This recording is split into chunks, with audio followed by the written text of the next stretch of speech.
S'il est vrai que dans la pensée de Dieu, la vie chrétienne tout entière se résume dans cette parole, Christ est tout, en tous et en tout, une question va alors se poser en nos cœurs. Êtes-vous un chrétien? Suis-je un chrétien? Nous avons vu dans les précédents audios que par la croix, nous sommes censés avoir cédé la place au Seigneur Jésus. Si nous faisons profession d'être venus à lui par le chemin du calvaire, il doit s'en suivre que la croix nous a éliminés pour que Christ soit tout et en tous. Qu'en est-il en réalité? Quant à moi, j'ai encore besoin du monde. Oh, un peu seulement. En dehors de Dieu, je tiens encore à ceci, à cela. Et j'y tiens de propos délibérés, parce que, si on osait dire la vérité, le Seigneur Jésus ne m'a pas complètement satisfait. Il faut bien que je fasse l'appoint d'une manière ou d'une autre. Le compte n'y est pas. J'ai mes raisons. Ainsi, un chrétien selon le monde est une contradiction en titre. Être attaché à quoi que ce soit en dehors de Christ, c'est renier le calvaire et s'inscrire en faux contre l'intention éternelle de Dieu. Allez-vous prendre cette responsabilité? Dieu a décidé de toute éternité que son Fils serait tout en tous et en toutes choses.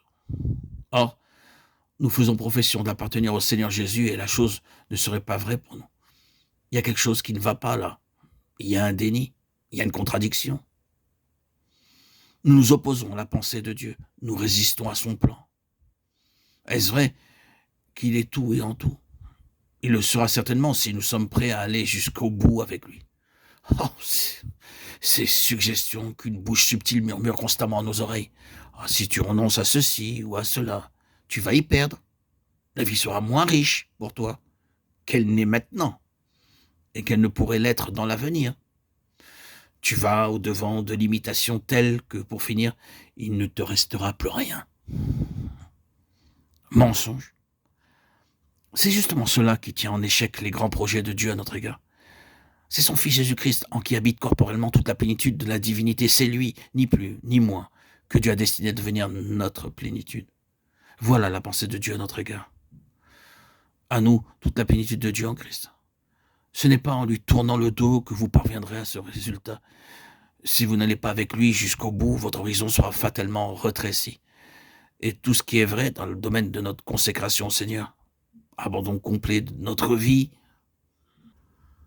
entre ses mains, rupture totale avec tout ce qui n'est pas lui, est vrai aussi dans le domaine du service. La chair aime à se prélasser dans l'œuvre de Dieu.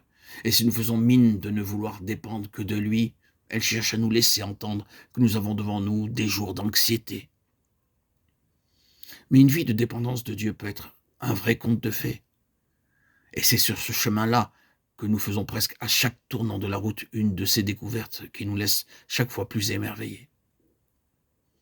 On peut se sentir à demi-mort à un moment donné, et 5 minutes plus tard, pour peu que Dieu nous donne quelque chose à faire, se sentir envahi par un renouveau de vie, quoique dépendant de lui pour les moindres mouvements.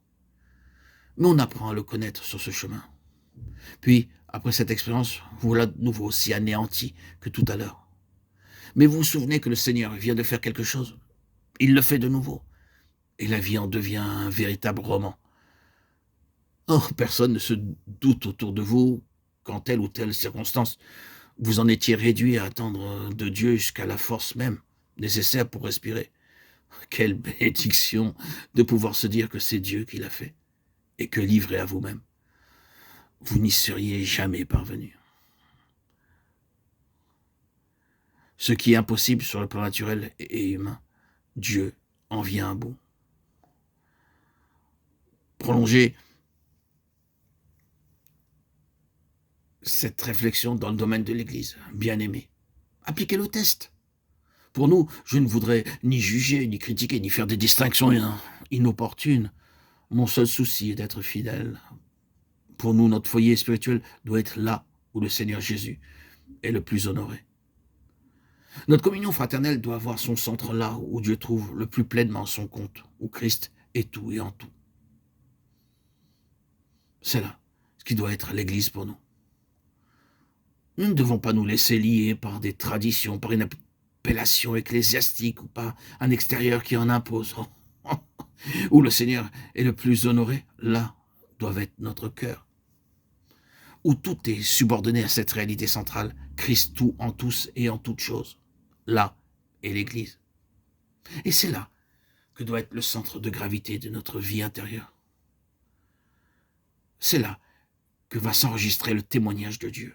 Et c'est de là qu'il va mettre son empreinte dans l'existence des autres.